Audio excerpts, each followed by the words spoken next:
Hi, it's Nicole Brandon, and welcome to Unlimited Life. We have such a special and extraordinary show for you here today. When we created Unlimited Life, it was our deepest desire to bring to you the very best people in their field, the very top, the wisest, the most knowledgeable, and those that are really, truly the experts in bringing you the keys, the tools, and the techniques to be able to live an unbridled and unlimited life. And today's guest is so exceptional. Today we are speaking with Anil Gupta, and Anil is an electrifying catalyst for profound change. He is someone who has devoted his life to helping people rise out of pain and blockage into overflowing abundance, happiness, and fulfillment. He truly has this incredible gift for identifying blocks and patterns that are keeping a person stuck, and he uses his advanced intuitive gifts to reconnect people with their spirit, their truth, and their life purpose. Anil is amazing. He wrote a book called Immediate Happiness that was an instant success, and it's funny because on the cover of the book it says, "Be happy now." And he has this amazing technique in which he can share with you and work with you and show you how you too can be happy in just a matter of minutes. And so I'm thrilled for today's guest as we proudly welcome Anil Gupta. Anil, welcome to the show. Good afternoon. Thank you for having me on your show. I'm excited to be of service to you. Oh, it's such a pleasure having you here. I mean, you are an author, you are a coach, you work with people all over the world. You're a television and radio and international guest, and I know that your time is so valuable and so precious, and it's just wondrous for us to have you here today. And I love the subject of happiness, and I love starting the year with happiness because as we all make our New Year's resolutions and we say we want more money or more health or a better relationship or a relationship at all, and we create these huge long lists of the things that we would like and the things that in our life that we would also like to erase or bury or dissipate. I've never really had somebody come to me that said on their list for their New Year's resolutions was happiness, but yet when you ask people what they want most, it seems to be at the very top of their list. Yes, and as human beings, actually what we're seeking is a feeling. So people want the feeling of being happy. They want the feeling of being in a great relationship. They want the feeling of having money in the bank. So as human beings, we're feeling-making machines, so we'll do anything for a feeling. Mm-hmm. So I have a question. I always ask on this show, the did you know? When you were 6 or 7 or 8 years old, when you were a small child, did you always have a gift for helping people and connecting people, or was that something that later in life was just this epiphany that you were able to reach out and share your wisdom in a different way? I didn't think I had a gift as such, but I thought I knew that I was destined for greatness in some way or other, but I didn't know what or how or where. Mm-hmm. And it's a strange experience. I love that when you say that you were destined for greatness. And so what does that feel like, that knowingness? Well, I felt it when I was younger, but then as I got older, that feeling disappeared because all sorts of things are taken up. You know, as youngsters, we have more time to reflect and think, and we have more time to just, let our minds wander. So then we can experience things that we could never experience if our minds are cluttered. So when your mind gets cluttered, we can't experience these great magical moments. Mm-hmm. It's so true. I was looking at your book, and I was just, some of the things that people share, they say that it gives you inner peace and that it was a profound experience working with you, or that their life is more fulfilling. And those are sweeping things, to have inner peace or a life change or insight or fulfillment.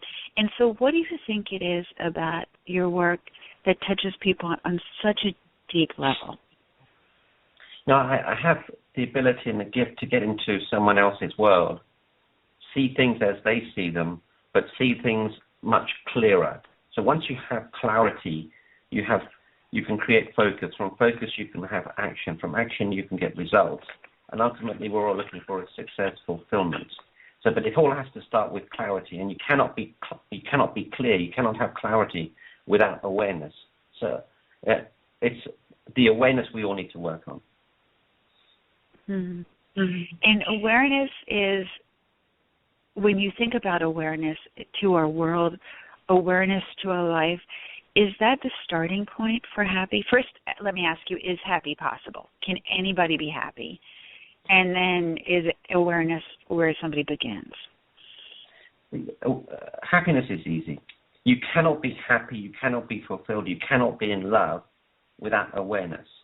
So if you work on awareness, you work on the rest of your life. So awareness is the fundamental discipline we need to work on for immediate results. Okay, and so when somebody is sad, or somebody is frustrated, or somebody has just gone bankrupt, or they lost a spouse or a loved one, how do they climb back up to happy? I mean, when somebody goes down a hole or they spiral into darkness, what's the first rung? The first thing, and I've been through this myself, is to be grateful. Look at areas of your life that you could be grateful. And they don't have to be big things. You could be grateful for having hands, legs, feet, a nose, eyes, ears. You could be grateful for freedom. But the quality of your life is dependent on the amount and depth of gratitude that you can have in that life. I was suicidal 6 years ago, and I had no gratitude. I was in my depths of despair. But once the gratitude started to come through, I began to have hope, and from hope, anything is possible. That's so beautiful. I remember that Julia Butterfly Hill, who was one of the women that lived in the trees when they were cutting down in Ecuador and, for the rainforest, and she actually watched one of the people cut a tree, and the tree came down on one of the young advocates, this very young man, and from the tree, from living up there, she was able to witness this. And she said she was just rocking in this fetal position, and that in that moment, she said, Julia, that you have to have hope, because even if you're the only person in the world that has hope, hope exists on the planet. And it's something that stayed with me always. So I love the idea of hope. Can you talk a little bit more about what that looks like? Again, hope is a feeling. And once you have that feeling, it energizes you and it vitalizes you. And that's what you need. You need to start. And that hope changes your focus. So you are what you focus on. So if you focus on life is terrible, this is not working, that's not working, that's what you're going to get. But if you start focusing on hope, you get a direction that you can go in, which will be ultimately very fulfilling. It's so beautiful to think about. When you talk about 6 years ago that you were suicidal, I don't want to just run past that. And I know that it might not be an easy thing to talk about, but certainly I'm sure our listeners, if they've not been in that exact position, I'm sure many of them have, but that others just felt just so desperate or so destitute, or just the fact that there was nothing left or there were no other solutions to protect themselves or their family or their life. And so how did you go from feeling suicidal or feeling so lost or ready to give up to being able to flip to the other side after this incredible world that you call immediate happiness? The secret was I was focusing on myself. I was thinking, oh, woe with me. I've lost this. My identity has been destroyed. What will other people think? I'm a failure. I'm not good enough. I'm not smart enough. I'm so stupid. But then I helped someone, and all of a sudden I felt better. I thought, hang on, what's going on here? Then I helped someone else, and I felt even better. So I realized in that moment, it's not about me. It's about the difference I make. It's not what happens in life, but who am I going to become in that moment? Wow. And so was there fear? Was there, I mean, at what point did you say, if I just keep moving forward or take the next step or keep helping the next person? Or was there some sort of switch for those that are listening that you can offer a life ring or a raft to and say, here, there is a way to stay afloat, and not only can you stay afloat, but you can actually get to shore and have this grand life? Well, I was scrambling at that time, so I really didn't have many thought processes, but I knew the feeling I was experiencing, but it just happened. I couldn't explain.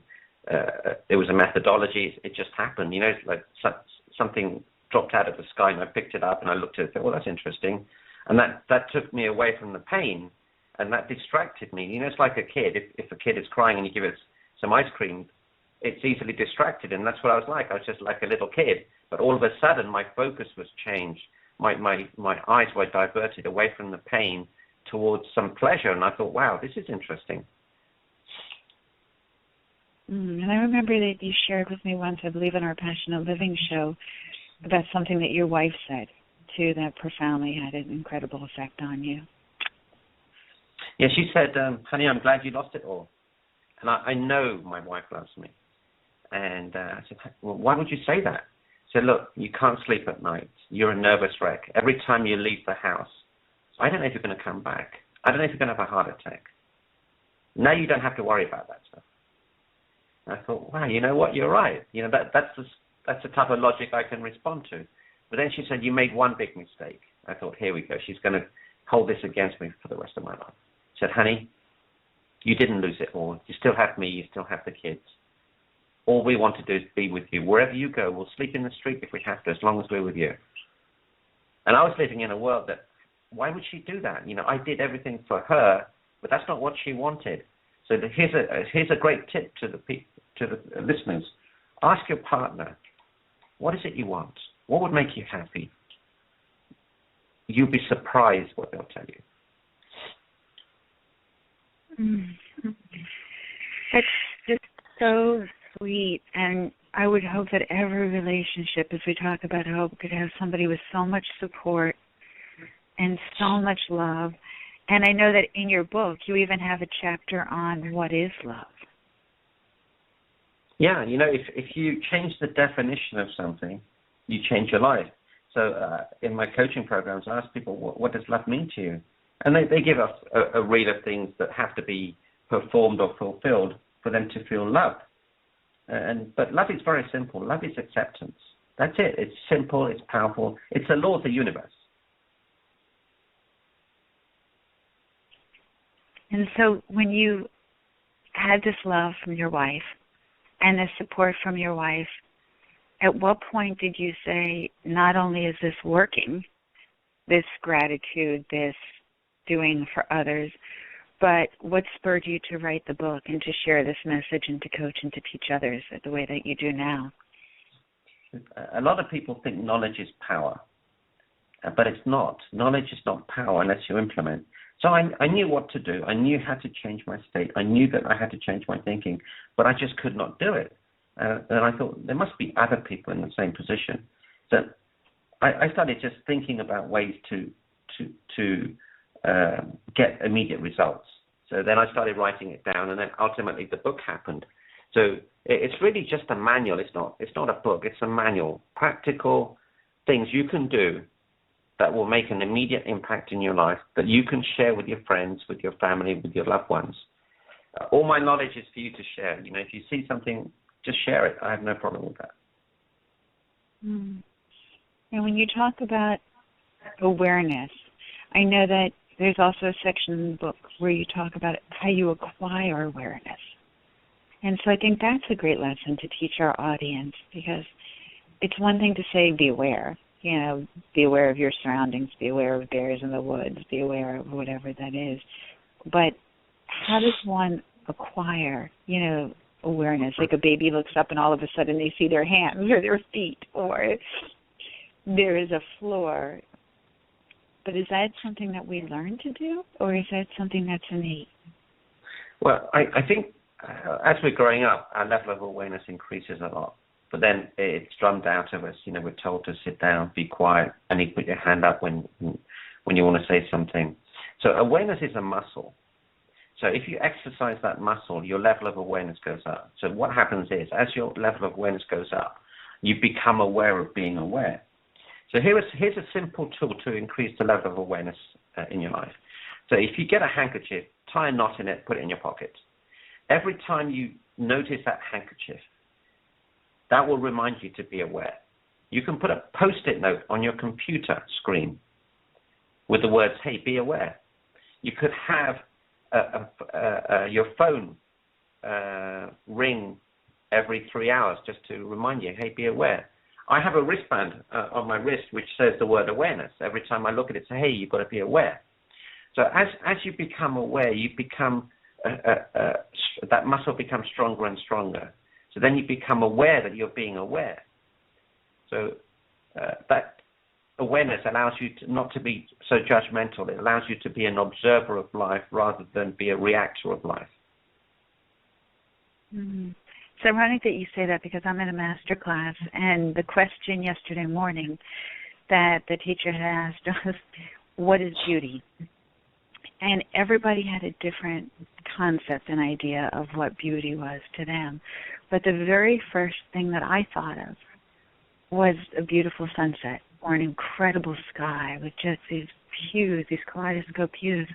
And that when I'm driving or when I'm walking or when all of a sudden I see this amazing, glorious, breathtaking, sweeping sky, I pause in that moment, and I become incredibly grateful and incredibly aware of life and everything that's around me, and I just take that second or that minute to say thank you and to be there.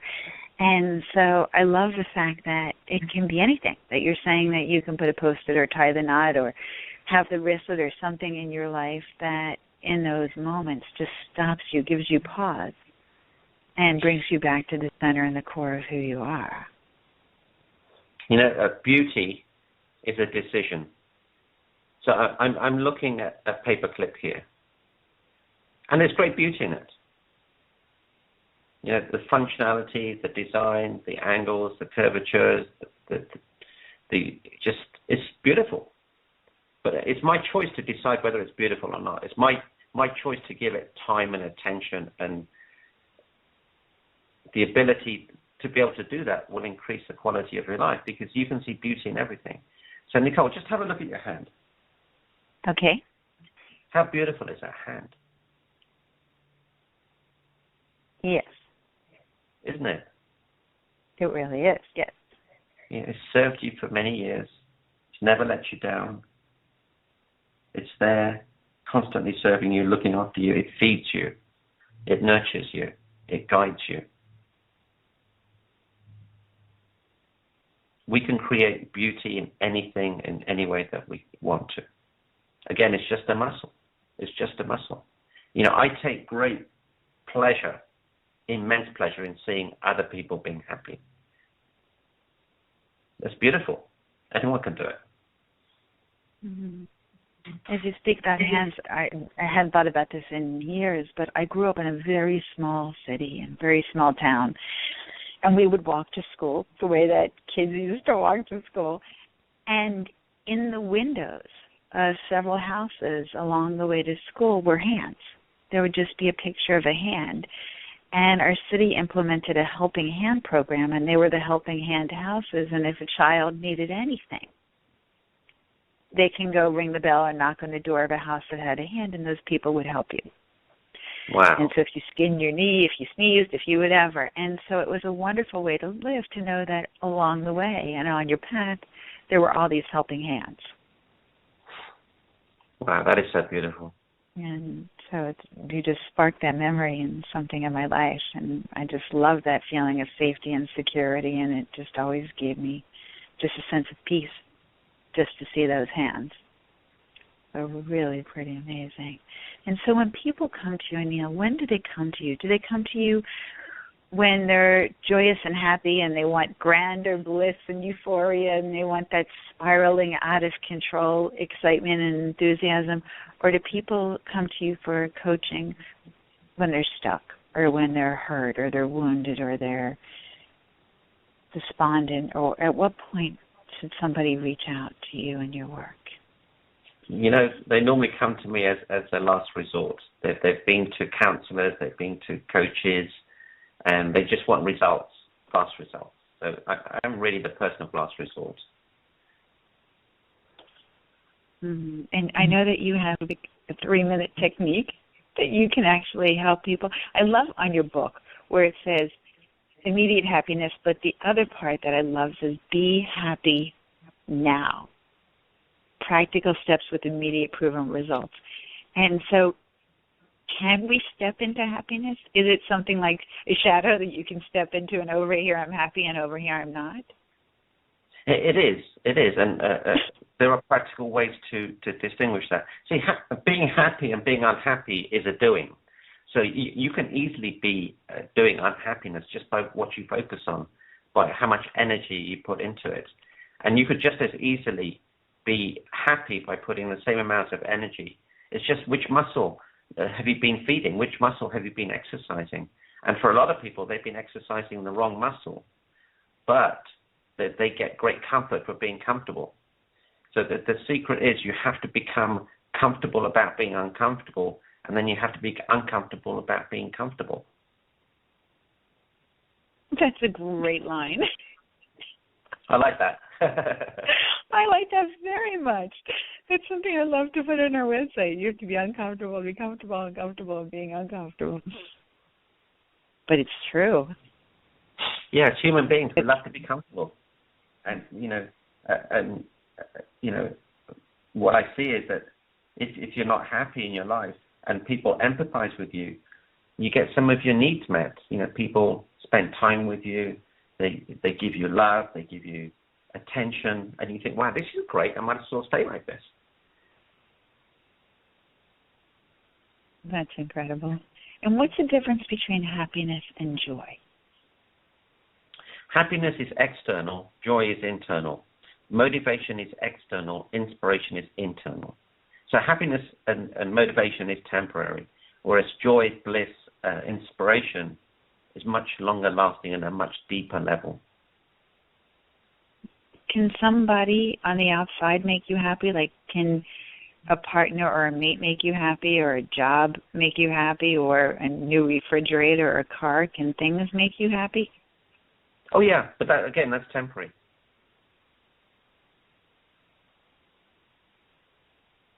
I just love the idea of this. And what about kids and teenagers? Like, a child does not get what they want, and they scream to the high heavens, and they bang their little hands and feet on the floor, or they are bawling and bawling. Or a teenager that yells, "I hate you," and they slam the door. How do you work with children and teenagers? It's really very easy. See, the problem is this. The adults do not get into the world of the teenager. The adults stay in the world of the adult. So the teenager is thinking, they don't understand me, they don't care about me, they don't love me. If they did, they would understand. So part of my coaching is, look, parents, get into the world of the teenager. What's it like being a teenager? Have you asked him, what's your favorite music? Who's your best friend? What do you love to do? What can I do to make you feel more loved? What can I do to make you feel more happy? What can I let go of that's upsetting you? We never have these problems with our kids. Never a tantrum, never an upset, never a bad word, because we constantly coached them and guided them. Do you think it's different now that they used to have a village to raise a child, and there were people around, there were aunts and uncles and grandparents and neighbors, and when kids had questions, there were people to go to, and now when a child has a question, they go to Google? Well, I think that the problem lies in the fact that as parents, we make our children the main priority. And I strongly feel that we should make our partners the main priority. And if you make your partner your number one priority, they will never leave you. The child will see that the parents are making each other more important, so they don't get upset so much as if they were made more important, then all of a sudden they're not made as important. So when they have their relationships, they'll do the same thing. That's such great advice, because it happens all the time, and then all of a sudden the relationship's in jeopardy, and then the couple faces on each, puts the focus back on each other, and then the kids feel slighted, and the kids go crazy. And what about when they're little kids, when they're toddlers and they want something and they, want that latest, greatest toy, and from Santa or from whoever, and that becomes the most important thing in the world, or that cookie or that treat for their happiness. Yeah, I see this all the time. The parents are always seeking to please the child by, taking them on a ride or giving them gifts or whatever. There's no need to do that. The child will be happy with whatever there is to play with. You don't have to buy them special gifts. You don't have to entertain them. You don't have to give them an iPad. Just be with them, be present with them, be playful with them, listen to them. You don't need to spend all that money on gifts, because what will happen is the child is expecting a gift, a gratification. Then they'll want something else, and they'll want something else. And then they're looking for another high, another high, another high. Then eventually, what else can you give them? You can give them a car, you can give them a house. Then what? Drugs, alcohol. It happens all the time. But the secret is to be with your kids. Be careful who they spend time with. Know who their friends are. Know what they're thinking. Know what they're doing. Just be there with them. And how about for you with your kids?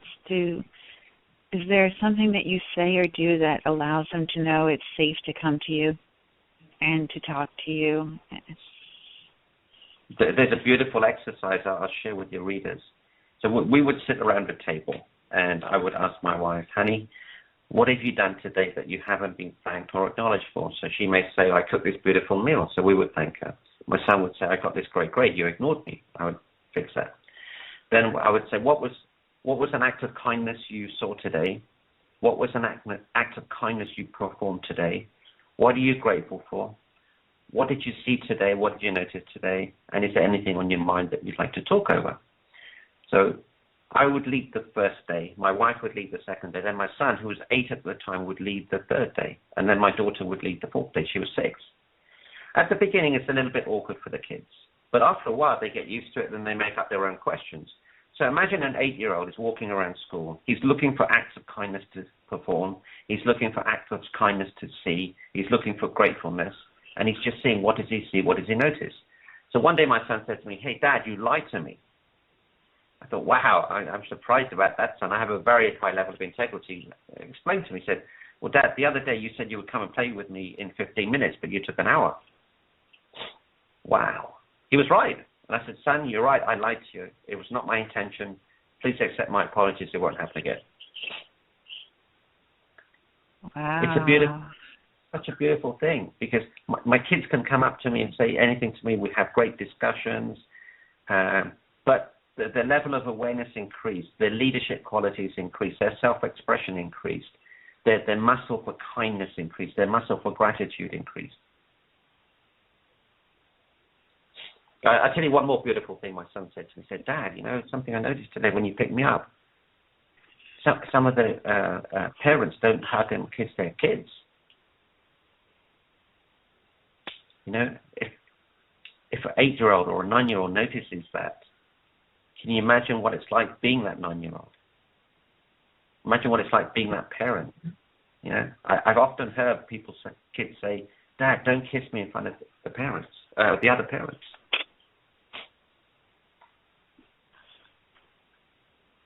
And what do you think causes that? People not to be kissed publicly or held publicly, or fear of what others would think. Why do you think that happens?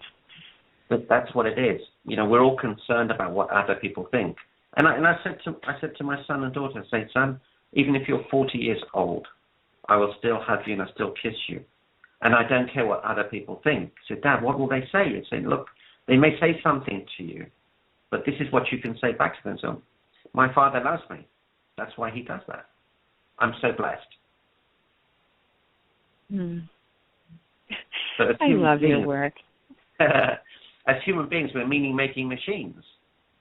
So as kids, we'll make up something. Oh, if my dad kisses me, It means that I'm not mature, or it means that I'm not cool.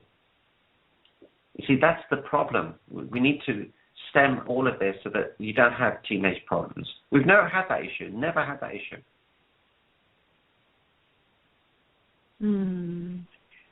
This is so brilliant. I absolutely love your work. And I know that you were saying that you've actually created a happiness meter or happiness test, that you can test your level of happiness.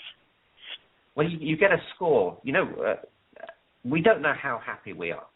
But if you fill in this 3-minute questionnaire, 25 questions, just fill it in honestly, you'll get a happiness score, how happy you are. And plus, it'll tell you areas of your life that you need to work on. So if you worked on those areas of your life, your score would go up. How cool would that be? So imagine a married couple do this test. One scores 60, one scores 80. That tells you something's wrong there somewhere. And then they know the areas that they can work on, so that will save their marriage. That's just brilliant. And how does somebody take the happiness test? It's just very easy. Go to this website, myhappinessscore.com. Okay, there's 25 questions. And then let's say you got a 3 or 17. Do you throw yourself into the river, or does it say this is how you can, raise your score in these particular areas? Oh, if you got a 10 or a 20, you should be cheerful about it, because the score can only go up. So to go from 20 to 40 is very easy. From 40 to 60 is very easy. All you have to do is just listen to the advice I give you on how to raise your score. It's very simple, very powerful, very practical. Phenomenal. I love that. And when you're talking about teenagers and you're talking about your kids, and I know that you also have a daughter, and there is a chapter, I seem to remember in your book, on dating, the dating facade. And so can you talk for a minute on that, and also what advice you would give to a young person who's beginning to date, or even as an adult as we date? Well, the number one problem about dating, the reason why people have bad relationships, is they date the wrong person for the wrong reason.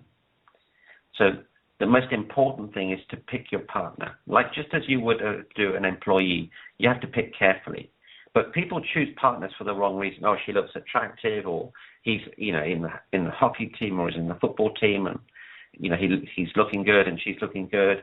And then what happens is he will act up, she will act up to impress the other person. So he'll do anything for her, she'll do anything for him. So they'll date, everything's great, then they get married. So then he says, well, I don't have to do that stuff anymore. And she'll say, well, I don't have to do that stuff anymore. So she lets down her guards. So she becomes who she really is, and he becomes who he really is. And then all of a sudden he says, well, you're not the woman I married. And she'll say, well, you're not the man I married. And that's how marriages break up. But how cool would it be if you knew exactly the type of person that would be perfect for you before you even dated? I can guarantee you a 90 to 95% rate that if you date the way I tell you to date, that person will likely to be your next partner for life. Okay, so how does that work? Now we've got all these questions. You should see the screen and It's clarity. You need clarity on you. But the number one thing, Nicole, and this is the hard part, you have to work on yourself first. You have to become a stronger, healthier, more vibrant, more caring, more joyous, more forgiving, more gentler person. You have to let go of the past. You have to let go of the trauma. Because I remember talking to my daughter, and my kids weren't allowed to date until at least 18, 19. And I would ask my daughter, I say, honey, what's it like, when your friends date? She said, Dad, at the beginning it's amazing. They're in love, they're holding hands, they're kissing. Everything's great. But then I said, what happens then? She said, well, Dad, when they break up, I can't believe how bad they are towards each other. And I said, honey, what would happen if you had 6 or 7 of those relationships? I said, Dad, I can't believe that. I mean, you and Mum only met each other for 3 times and you got married. I can't imagine what it would be like. So that's what happens. Once you've dated 3, 4, 5, 6 people, you get very wary, you get jaded, you get, disillusioned. Whereas if you chose carefully at the beginning and you had clarity and you used your mind instead of your heart, you thought it out, you would be in a different place. You'd be so much more joyful, so much more playful, so much more happier. Okay, but people are asking here, so don't you think, they're saying that, don't you think that they would know what they want? Like that instinctually they think that they know what they want? No, you don't know what you want because you haven't thought about it. It's in that moment you make that decision. And a lot of the decisions are based on fear. I don't want to be left alone. I don't want a man like I had last time. So you'll go opposite direction. You know? So if you thought about it, you would get so much more clarity. That people are looking for? Say that again? It's 3 things that people are looking for to find a mate? Each person has 3 things? Well, I asked them to write down the 4 musts that they have to have in their relationships. Okay, so for example, that my partner has to be loving. Okay. He has to be. Let me just get some previous coaching clients. I'll tell you what they wrote. This is great. We've got so many happy people here. Okay. So I'm trying to phrase everybody's questions. So this client here said, I want someone who's loving, honest, healthily passionate, and a great communicator. The next person said, I want someone who's loving, grounded, has integrity, and is happy. Let's see what else they wrote. Okay, next one wrote, I want someone who has integrity, loving, inspiring, and contributing. I want someone who's loving, respectful, playful, centered. I've got integrity, grounded, passionate, loving. So can you see that the most common word is loving? If you found someone loving, that is a major part of the relationship. It seems so simple, but yet most people don't even put that on their list. Yeah, because, you know, the thing is they're based on fear. They don't want to be left alone. Or they'll get into a relationship, realize it's the wrong one, but are fearful of getting out of it, thinking that they can change the partner. If you start thinking you can change the partner, it's not going to happen.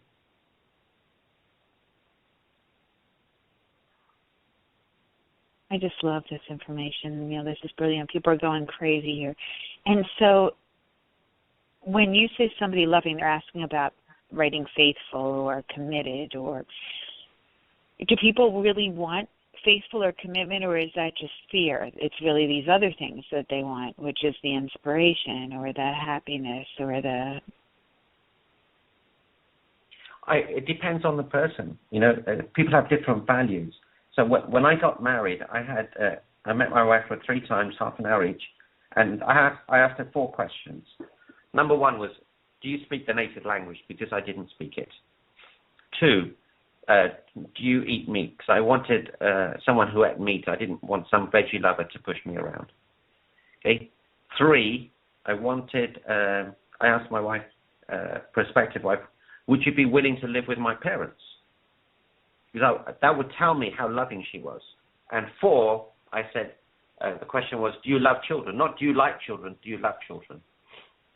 I should have asked, can you cook? Because she didn't know how to cook, but that was my bad.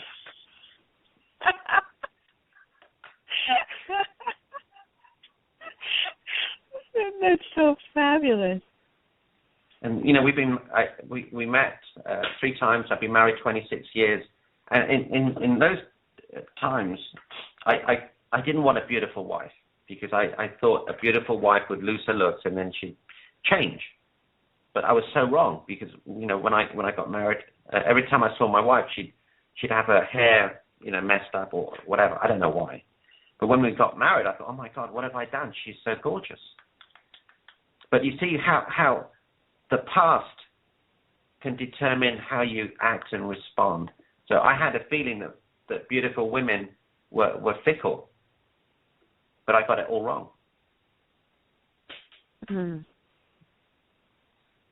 I love this. This is just the most beautiful, precious information. I might say that a lot, but I really do enjoy this information, and I could see the people that are, you know, listening, all the widespread audience. I wish you could see from all over the world these questions that we have coming in on these relationships. And so let's say you've been married 3, 4, 5 times, because that's one of the questions here is if you've had multiple marriages or multiple landmines, wrong relationships, I think it said. And so how do you know that this one is going to work? So it's about asking the right questions before you move forward again, or not just eliminating all the things that didn't work? So can we do a live call?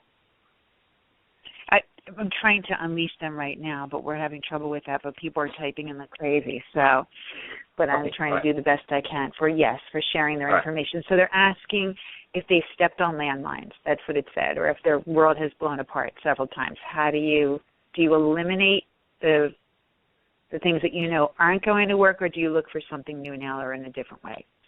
Well, then the first thing you have to do is to work on yourself. You have to clean up. You have to clean up the past. You have to forgive the bad relationships, the people who've hurt you. Because if you don't forgive, it's only going to go into the next relationship. And then as human beings, what will happen is you will sabotage the next relationship, because as human beings, we love to be right. And a lot of people love to be right about being right. So, but if they've already forgiven, they have a clean slate, they can go into a relationship without any past, without any pain, without any feelings that this is not going to work. Just genius, absolutely genius. I love that as now. I'm hearing myself back, which is kind of sexy and wonderful in the process. There you go. And so, Anil, and how does it work with people that are coming to you for businesses or a company? Because I know that you coach people all over the world, but that you also coach corporations. You know, the way I teach is really in line with the fundamental laws of the universe. Again, in business, you have to bring clarity to the situation via awareness. But if you're not happy at home, the tendency is that you're not going to be happy at work. And the tendency is you're going to compensate somewhere to get your happiness and joy. So that can take many forms. It could be that you overwork, you overdrink, or you spend time away from home, or whatever it is. But although you could have that financial success, you don't have that fulfillment. So awareness gives you clarity. And if you have clarity in your business, not only will you earn more money, but the quality of that earnings will be increased, and the quality of the joy that comes into your life will be increased. That's a great answer. There are all sorts of partnerships, from coaching a company, a corporation, somebody independent, just starting a business with a vision or a dream, or even if it's your life partner or your mate, and how you work together in those situations. Yeah, I do a lot of conflict resolution, because in partnerships, one partner feels that they're doing more than the other, or the other partner's not contributing enough. And if you have a conflict in that manner, it can affect the whole business. The whole team can be affected. So we use many practical strategies that can help people get clarity. And I also love, you had a section in your book, if I seem to remember, about being right. And I remember when I was a small child that my father, when we were learning to cross the street, and my father would tell me that pedestrians had the right of way, which in the state that I grew up, when you stepped off the sidewalk, cars were supposed to stop for you. And so he would say pedestrians have the right of way, but that you also have to look for cars, because you may be right, but you could also be dead. You also have to watch for moving vehicles, and that you don't always have to be right. Like you're saying, you just have to be aware and smart. And so I'm sure in partnerships and marriages and business partnerships, and anytime that there is a board of directors or many owners of a business, that somebody wants to be right. How do you talk somebody through that need to be right? So you can't stop that need to be right, but you can increase the awareness. So there's several things we can do. The number one thing is you have to throw awareness at it. Then I would ask them a question. What is the cost to you of being this way? well, it's costing me my relationship, it's costing me my self-expression, my happiness, my joy. And I say, look, is that really what you want? What is the outcome you want from all of this? Oh, then all of a sudden they get that clarity. But we can't stop ourselves from being right. We'll have an argument, and then, we'll carry on being right. Then at the end of it, say, well, I don't know what we were arguing about, but I wanted to be right. But if you can just have that awareness that you can ask yourself better questions, the quality of your life is dependent on the quality of the questions you ask yourself. So ask yourself, what is this costing me? Am I being right here? What would happen if I gave this up? What is it I can do to change this situation? And then all of a sudden you say, well, you know what? It's not that important. And then when you apologize, the other person inevitably apologizes. You know what? I'm sorry. I shouldn't have done that. No, it wasn't your fault. It's my fault too. But we get reactive instead of responsive. You know the difference between those two, don't you? I do, but I'd love you to share it for the audience because I would love your definition if you don't mind sharing. So when you react to something, it's normally the wrong response. It's an immediate knee-jerk reaction. But if you respond to something, it's normally thought out. You look at the situation, then you make a response according to what the need is. So just have a look. When are you reacting? If your teenager comes in upset, do you react or do you respond? Say, oh, honey, I see you're upset. Oh, sit down. Tell me what the matter is, as opposed to getting upset with him. So it's important to have that awareness. That's, again, the master discipline in every part of your life. Okay, so then there's another aspect to that I know that you spoke about, which was patience. Patience, yeah. This is one of my favorite sentences. Infinite patience produces immediate results. So can I share an experience in my life? Infinite patience. Yes, please. Say that one more time. So, for example, as an Indian, we're all very keen for our children to get great grades. But not only do we want to get great grades, but we want to be in the top echelons. So I would send my son to a particular school, and I would give him extra tutorial lessons, extra coaching, extra homework. And I used to think, this is so painful for me because, he's not enjoying it. I'm not enjoying him not enjoying it. Then one day I said, son, don't worry about it. Because I was, to be honest, I was more concerned about how I looked to my fellow friends and relatives. I didn't want my son to get bad grades and make me look bad. Then I thought, oh my goodness, what am I doing to him? So I thought, you know what, I'm going to let this go. So I stopped the coaching, stopped the tutorials, everything. Then all of a sudden, he blossomed. But if I'd have known at the beginning that he would blossom anyway, I could have had that immediate peace then, rather than having to worry about it. So if you have infinite patience, knowing that everything will be well in the end, and if it's not well, it's not the end, you can be peaceful now. That's a beautiful statement, Anil. That's the first time I've ever heard something like that. So everything will be well in the end, and if it's not well, it's not the end? Yeah. That's a phrase that people should just write everywhere. What a wonderful way to live by. Yes. I mean, that's astonishing. And that takes care of stress, that takes care of any aggravation, that takes care of fear, that takes care of risk, that takes care of any setbacks, any reflection on oneself, as you're saying, just to have that faith and trust and knowingness. Beautiful. What a beautiful way to live. That's really just fantastic. Thank you for sharing that. That's my favorite point of all of our shows. It's just fabulous. And then somebody is typing in here, I think it said it's like 10 times with lots of exclamation points, forgiveness. I guess they want you to talk about forgiveness. So forgiveness is the express pathway to freedom. Let me repeat that. This is so powerful.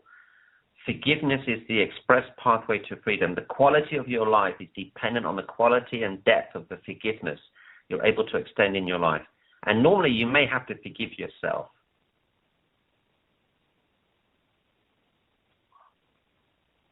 I love these coins. I love the way that you teach. I love the tapestry in which everything is woven together.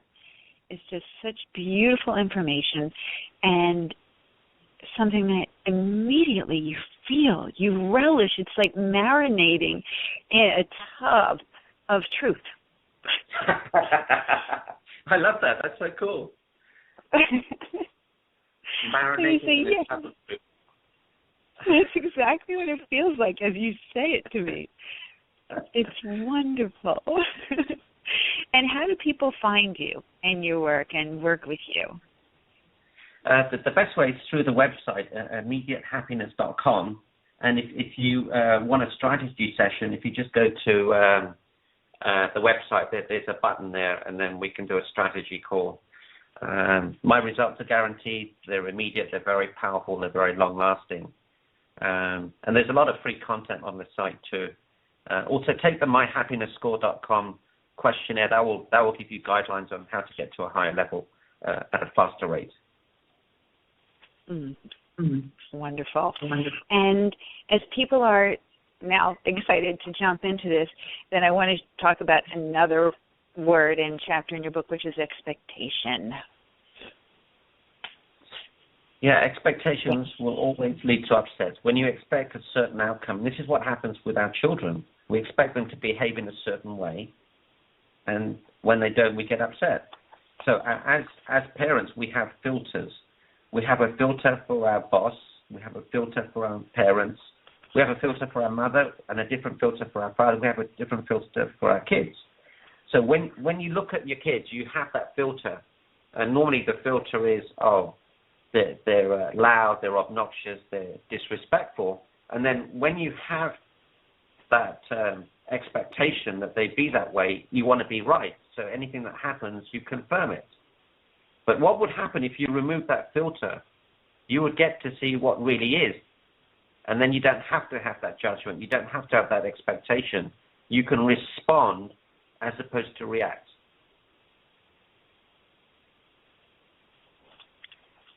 Wow.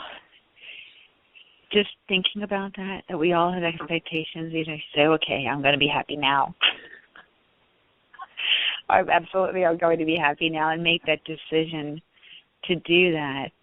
Just having that expectation, how that can wreak havoc with your life, instead of, as you're saying, the same as that all will be well. Having that trust and that faith and that gratitude and the knowingness and the allowingness of that magic to unfold. Yep. And one of the things that I think I loved, there's so much about your work that I'm just absolutely just so drawn to. But something that I really hadn't stopped to think about before is you talk about the people that you surround yourself with. And I know that they say, like, the 10 people you surround yourself with, that's financially where you put yourself into wealth or into health. But can you talk for a second about the effect of the people that you surround yourself with? This is particularly important with your children. We would always know who our children's parents were, and we would always know who our children's friends were.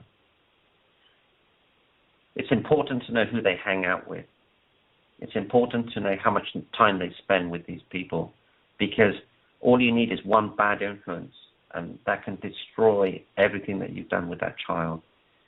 So who you spend time with is who you become. Look at your friends, and this is a great exercise. If you write down all your friends' names, and next to them, write down how many hours a week you spent to them, and next to that, write down the grade you would give them. Grade A would be they're totally inspiring, helpful, caring, loving people. Grade 2 or grade B would be that they're kind and generous, but you can take them or leave them. And grade C would be people who drag energy and vitality out of you. Make sure you only spend time with A's and B's. And with the C's, you can either lift them up to a B or an A or let them go. Because if you give them empathy, they'll stay in that world. So if someone was upset and they had a big issue in their life, I would bring them up. And if I couldn't bring them up, I wouldn't spend any time with them because it's draining, it's painful. And what about people that do drain your energy? But if you were to look at them from the outside, as you talk about looking at somebody from an outside window, they seem like caring, loving, kind, successful, happy, wonderful people, but yet when you're around them, you feel their need totally drains on you or your life. Is there a way to still be able to separate yourself even though there's nothing wrong with them? Do you know what I'm saying? Or that you still see them as being wonderful, good people? Yeah, it's not that they're actually what you can do is just ask better questions. Instead of empathizing with them, divert their attention. Ask them what was great about today. What are you grateful for? What's magical? What are they passionate about? What can they do to, together that will create a great feeling? So, people get comfortable. So unknowingly they may become comfortable in a particular way of being. But if you can just change that for 5 minutes, 10 minutes, 20 minutes, that muscle gets developed. And as you spend more and more time doing that, it gets developed stronger and stronger. But if for some reason that muscle is not developed and they stay in that world, you don't have to cut them out completely, but just spend less time with them. Because, you have a duty to your family to be strong, powerful, caring, loving. And by you spending time with people who are not, you're depriving your family of that gift. Mm. And the same questions that you asked your children, was there anything you didn't get acknowledged for today or recognized for today? And what kind gift did you see? And what kindness did you act? And what did you notice? Is that something you can also do with your colleagues or business associates or friends? Well, in a slightly different way. So an exercise that I would do with business people is ask your employee, what are you great at? What do you love doing? Is there anything that you've done that you haven't been acknowledged for? I did this amazing project. Everyone just let it go. I thought it was an amazing project. So, people will stay with you, not because of money, because they feel important. They feel that there's a leader in place that is inspiring. So if you can create that feeling for your employees, you will find that their sick leave goes down, they're more productive, they're more happier, they become raving fans. Then all of a sudden you get people knocking on your door wanting to work for you. Wow, that's very powerful. That's really powerful. And as you talk, Neil, about asking, what are you great at? What did you notice? What did you give? What did you see? What did you do? Beyond the asking, I know that you actually speak a lot about listening and the power and the art of listening. Listening is very important because as human beings, we want to be listened to. And if you don't listen, you're depriving everybody of many gifts. So listening is particularly important for men because women want to speak and men have to listen. They don't have to fix things. That's the problem with men. They try and fix things. Women don't want that to be the case. They just want to be listened to. So men, this is the best advice I can give you. Let the one you love, let her speak, listen to her, empathize with her, but don't try and fix anything for her. That will be painful for her. I know you want to. I know you want to jump in, but don't. You have no idea what wonderful advice that is. That's terrific. Being a woman. Absolutely. And so the show is Unlimited Life. How to leave that unbridled life without any barriers, without any lines. The same way that there aren't any lines between states. They're only there because we put them there or we draw them there, Yes. But they're imaginary lines. And so are there imaginary lines in our world that we should realize are just imaginary lines? Is there a device or secret or a tool or a technique or a key that you can say, if you just did this one thing, you would expand the boundaries of your life? Okay, so for example, if you had a swimming pool in your back garden, okay? And then someone pooped in one corner of it. Okay? So you swim in the other corner, and then someone else pooped in another corner, then another corner. All of a sudden, you saw 50 little poops, and you're stuck in one corner. Then you think, oh, let me have a look at this. And then you realize that all the poops were plastic. Okay. So you've been playing in a smaller pool. You've been playing a smaller game, thinking that you couldn't play the bigger game in the bigger pool. So a lot of the things that stop us are imaginary. We're not good enough. We're not smart enough. There's something wrong with us. We're going to fail. We're not going to succeed. It's all imaginary. As human beings, we're made for one reason, and that's to be loved. We are candles that can light up millions of other candles without being diminished. I read somewhere the other day, don't be afraid to love your partner more. Oh, that's beautiful. Isn't it? That truly is. Wow. Don't be afraid to love your partner more. Why do you think, that we are afraid to love more, to love them more? I know that people always tell me that I'm emotionally brave. And at first I was blown away when somebody said that. And now, as I look at my life, I say, yes, I am. I'm emotionally brave. I allow myself to feel. I allow myself to think. But what stops us from loving somebody more? Fear of not having it back, fear of rejection, fear of not being good enough, smart enough, being loved and loved enough in the way we want. So here's some really great advice. If you have a partner in your life, men, ask this to the lady of your life. Honey, what is it I can do to make you feel more loved?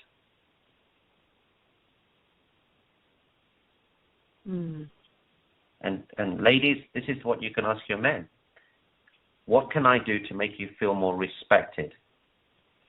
See, generally, men want love. Men want respect above love, and women want love above respect. So if you can throw love in your partner's way, in your lady's partner's way, and respect your men's partner's way, your relationship will improve immediately. This is just such amazing advice.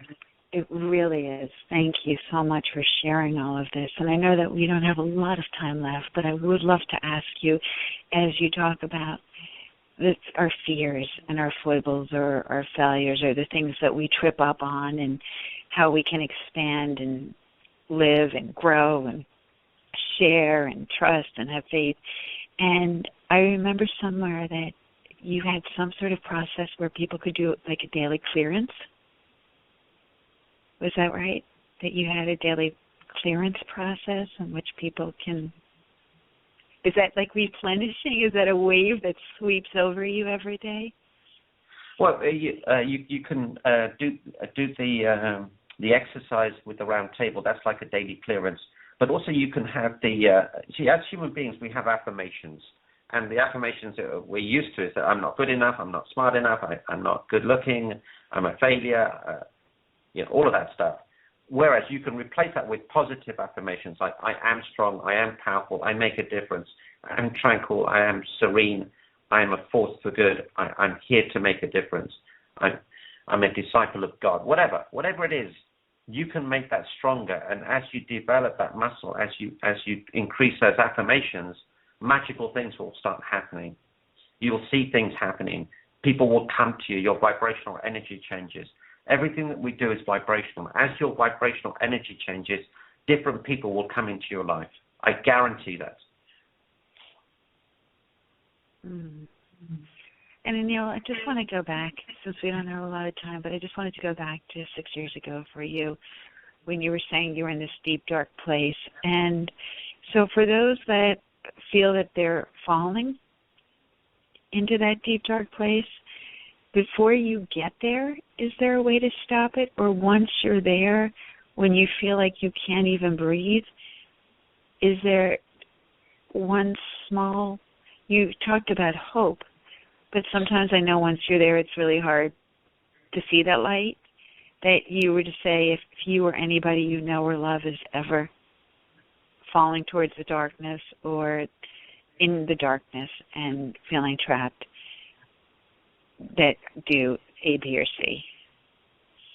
The first thing is go help someone else. Go serve. Feed the homeless. Go do something to serve other people. The second thing is write down on a piece of paper 50 things you can be grateful for. Write down on a piece of paper people that you can be grateful for. Write down on a piece of paper people that you love and that love you. Write down what you're great at, what you love to do. Because that will divert your attention. It will divert your vision, your focus. And once you start serving other people, it becomes addictive because it just fills you up. And the reason it fills you up, because if you meet these 3 G's, you will be fulfilled. So the first G is you have to give. Give your time, your energy, your love, your commitment, your greatness, your joy, your happiness, your presence, your kindness. Give it away without wanting anything in return. That's the first G. The second G is be grateful for what you have and don't focus on what you don't have. Now, we poop in water that other countries would love to drink out of. Now, do we ever think about that? No, we take it for granted. So there's so many things you can be grateful for, but we haven't developed that muscle. And the third G, if you do this third G, I promise you, life will be totally transformed, is you have to grow. You have to grow emotionally, physically, spiritually, and mentally. So if you're feeling unfulfilled, if you're not feeling joyful, one of those 3 G's is missing. Either you're not giving, you're not grateful, or you're not growing.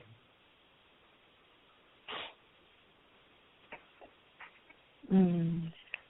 3 G's. It's like now that I start my ABCs, or so, do, la, fa, mi, do, re, right? Once you have these notes, you can sing anything. You just think with these 3 notes, you can live a happy, fulfilled life. Absolutely. And it's simple, it's powerful, and it's a universal law. It's a universal law. Mm-hmm. Okay, I have a crazy question for you, and so I don't know who is typing this, but I love when questions pop up. So people are asking when you get like solicitor calls or bill collectors, and when all of a sudden the energy of your day changes, whether you run into somebody who hurt you or you get a phone call that tilts the pot, how do you pull back and get to the other side quickly so you're not falling down the stairs? I guess that's what this question's asking. Yes, that's what I'm pretty sure it is. Okay, so as human beings, we're meaning-making machines. So something happens, we make it mean something. So, for example, if I call my wife, she doesn't call me back, I make it mean she doesn't love me, she doesn't care for me, she doesn't respect me, she doesn't honor me. All that happened was she didn't call me back. So when you get a debt collector calling you, what do you make it mean? Does it mean that you're stupid, that you're not good enough, you're a failure, this shouldn't be happening, why me? All that's happening is he's calling, he's doing his job. How can you handle it? You can handle it with some love, saying, look, I appreciate you calling. I know you're trying to do your job, but it's a difficult time for me at the moment. Do you mind if I call you back, or can you call back another day? There's no need to get upset. There's no need to give that person power of your life, because ultimately it's your life. You can choose how you live it. You choose how you live it. You choose your life rather than life choosing you. Mm-hmm. Yay. I want to stand and cheer for you as you say that. And I remember reading on your bio that you are a Harvard speaker. And so have you spoken at the university to the young minds and students? Yeah, I was at Harvard University. It's a very a beautiful experience. And so when you're speaking with, the young minds or a consciousness of tomorrow and today, how do you share with kids or young people that are forging roads and they think that they know how to make the future work, that they have a new idea? Yes. They don't know. That's the thing. See, knowledge is not power. They may have knowledge, but the power comes in from the fact that how we're brought up. You know, my children know the power of happiness, fulfillment, joy, giving, gratitude, because that's the world they've been brought up in. You know that because that's the world you were brought up in with the helping hands. So you've experienced it. There's a difference between love and experiencing love. When you experience love, when you experience fulfillment, when you experience joy, when you experience bliss, it's a beautiful, beautiful moment. And as you experience it, you love it. And as you love it, you want more of it. And then if you know how to get it, you'll get it. But none of us know, none of us have been taught how to get fulfillment. We all think we're seeking happiness, but that is the wrong thing we're seeking. We're not seeking happiness. We're seeking the feeling of fulfillment, joy, and bliss. And now we know how to do it. And once you know how to do it, you can do it.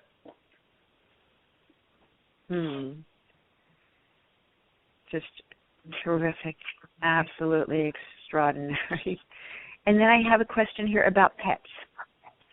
I guess pets making us happy or pets that express happiness? I know I have little dogs, and they joy beyond joy. The new day, they dance, they circle, they're happy to see me. As people, can we connect to that kind of feeling? Yes, and the reason we love our pets is because they don't withhold love from you. They give you undivided love and attention. When you come home and a dog sees you, it's so excited. We don't get that from anywhere else. That's why there's such magical moments, because all of a sudden we're present to love. The dog accepts you as you are. If we could all be that way in our lives. Yeah, and it's safe.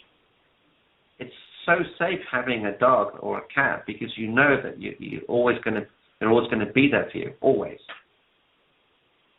And I know that you were sharing at the top of the show that as you were going through this journey, your own personal journey, your own personal climb to the other side, or awakening and awareness, and just this incredible eruption of light and love and newfound ways of experiencing being here on this planet, that you were writing down your thoughts or writing down stories, and they became a book. How important is it for people to write down their thoughts or to share them in a way that they're not inside? Well, once you write down the thoughts, you can always come back and review them. I'd like to write magical moments down. So if something magical happens, I'd like to write it down. So then I can come back and say, oh, I remember that. Oh, that was a beautiful moment. That was a beautiful moment. That as human beings, what we do, we stack the bad moments. But here you can stack the great moments. You know, the day your son was born, the day your daughter was born, the graduation day, or I played that tennis match with so-and-so, or went to that island with my wife. So it all depends on the individual. If they like to write things down, they should write it down and make a habit of it, because having everything written down can give you access to genuine feelings that you may not be aware of unless you've actually written them down.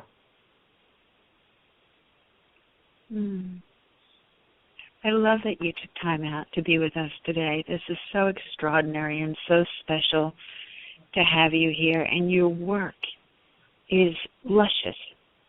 It's just, it's so divine. It's like running through a field of flowers.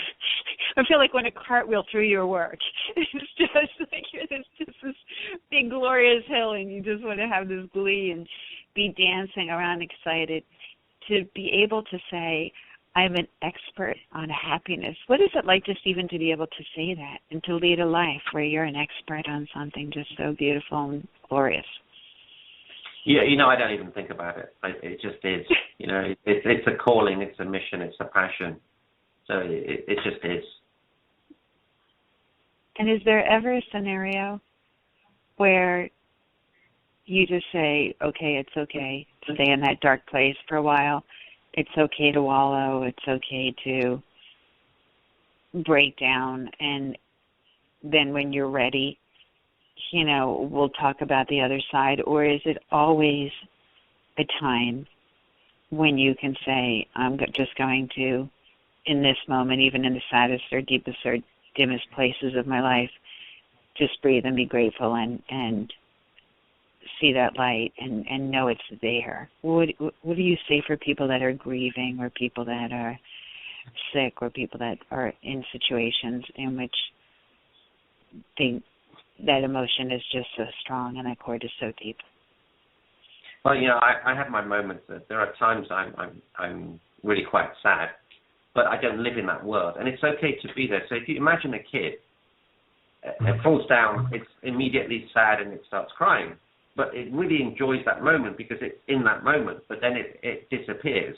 So if you're in sadness, you're in pain, it's okay, it's not a problem. Don't resist it, just be with it, but don't live in that world, because if you live in that world, it's not going to be fulfilling for you, it's not going to be joyous for you.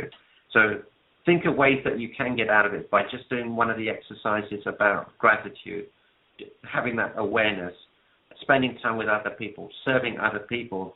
And then as you do that, you'll start to shift where you are, and then you'll become a different person. And all of a sudden, the fact that you're not resisting the sad part of your life, all of a sudden it's gone because you don't give it any attention.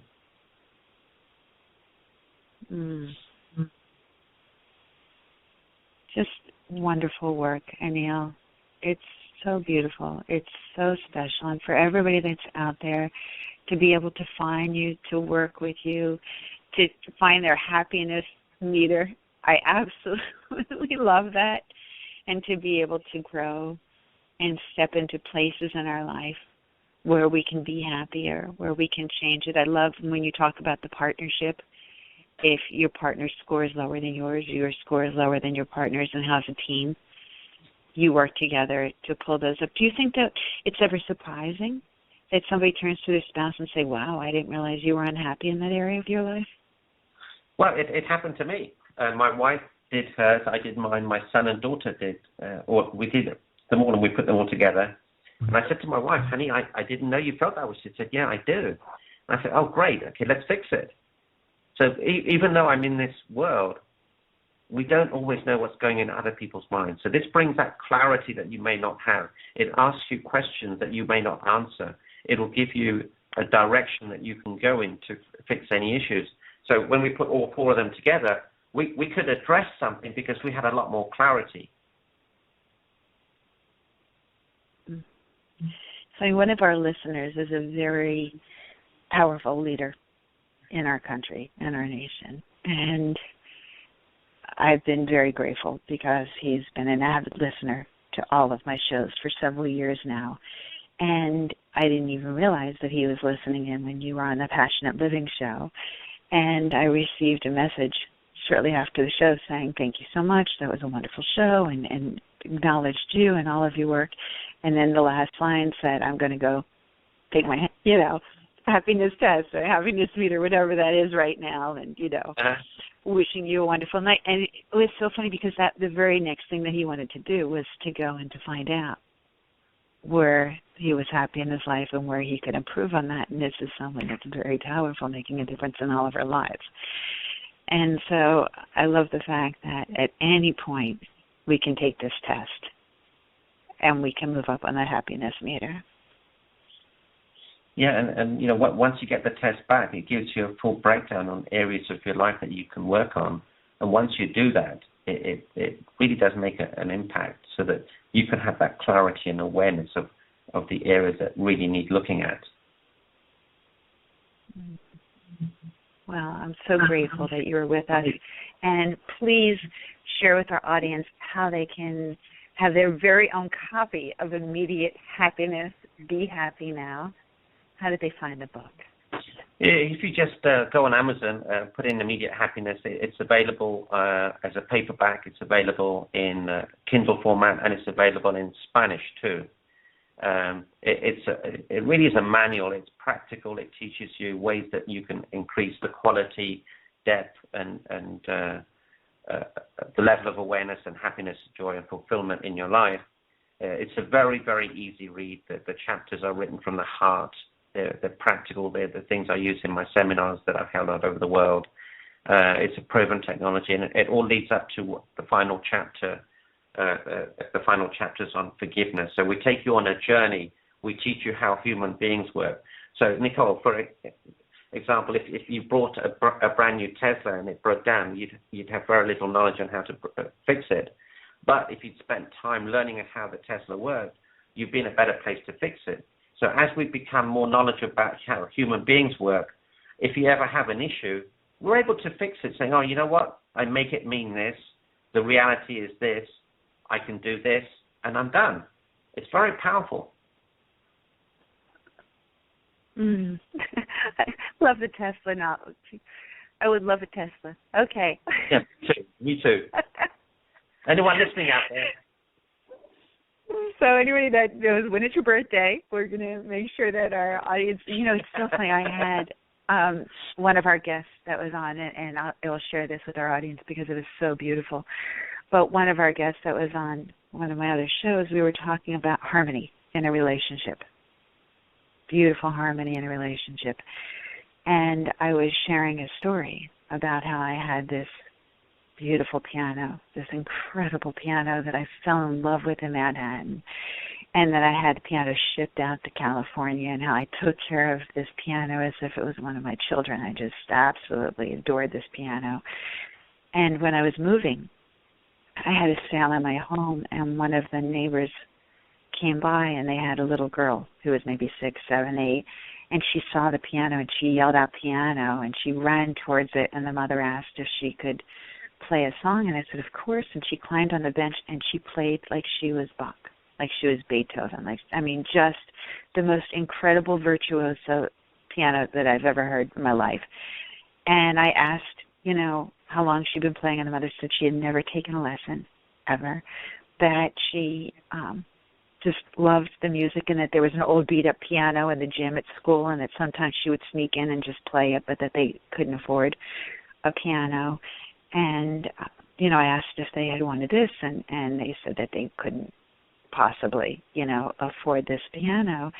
And I said that, that I would give them this piano for the price of, a ticket someday when she becomes a concert pianist, that they would remember me and find me and invite me to one of her shows.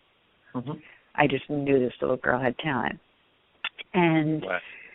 I even had paid to have my movers move it to their house because I knew they couldn't afford to do that and to have it tuned. And I just knew in that moment that piano belonged to that little girl, and I was sharing that someday I knew that another piano would come back to me. I just hadn't procured one, but that the right one would arrive and show up in my life one day. And a couple months ago, they were so moved by the story. Somebody that had heard the story actually gifted me an antique piano that I have now that I cannot tell you how much I love. And wow. So you don't know. So when is your birthday, Anil? Tesla. July the 7th, everybody. Because your work just it changes people's lives, and somebody may say, look, he needs this as a demo for his speeches to share this information. Absolutely, and it's wonderful having you here. It's always such a joy, and truly, I am such a fan of your work, and I am so grateful for you and your wisdom and your knowledge and the kindness that you instill and that lives inside of you, and not just for everything that you know, but the way you share it so freely, so generously, just with so much heart to so many people around the world. You really are such a grand gift, and I am so grateful to know you. No, thank you so much. I love the passion. I love the difference that you make, and your energy, your vibrancy, who you're being is truly beautiful. Oh, well, thank you, Anil. So, Anil Gupta, immediate happiness. Be happy now, or go to www.myhappinessscore.com. I know everybody's going to be racing to do that. I wish you could see all these questions. People just are so excited and absolutely love this work as much as I do. And we look forward to having you back here on the show. And I wish you the most incredibly wonderful and special New Year. And thank you for all your work. Anil Gupta, and immediate happiness. Wow, what beautiful information. He's truly astounding, absolutely astounding. if we could all be happy in an instant, and his 3Gs, and I love the way that he talks about giving, and I love the way that he talks about growing, and all of these things that when you're in your deepest, darkest place, when you're in a place where you feel the walls are closing in and there isn't any hope, go feed the hungry.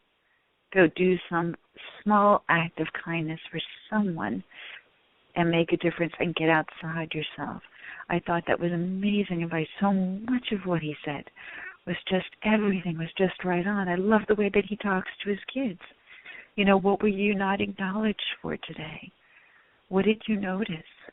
What act of kindness did you see? What act of kindness did you give? What do you appreciate?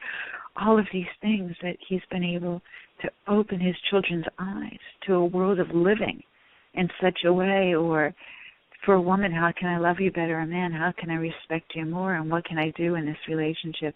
And so all of these tools and techniques and keys and secrets that he gifted us with today, each and every one, is a step to living that ultimate happy life. And so I so look forward to having you back here with us next week. Find Anil Gupta and his work. It's amazing. It's extraordinary. And in less than 3 minutes, you can be on the road to happiness. Share this work with your partners, your loved ones, your life. But mostly, know that I wish you truly an unlimited life. And so this is Nicole Brandon and Anil Gupta wishing you immediate happiness and the unlimited life that you always knew you were meant to live, that you dream of, you desire and deserve, knowing that you have it inside your heart to live and to have it all. We look forward to seeing you next week.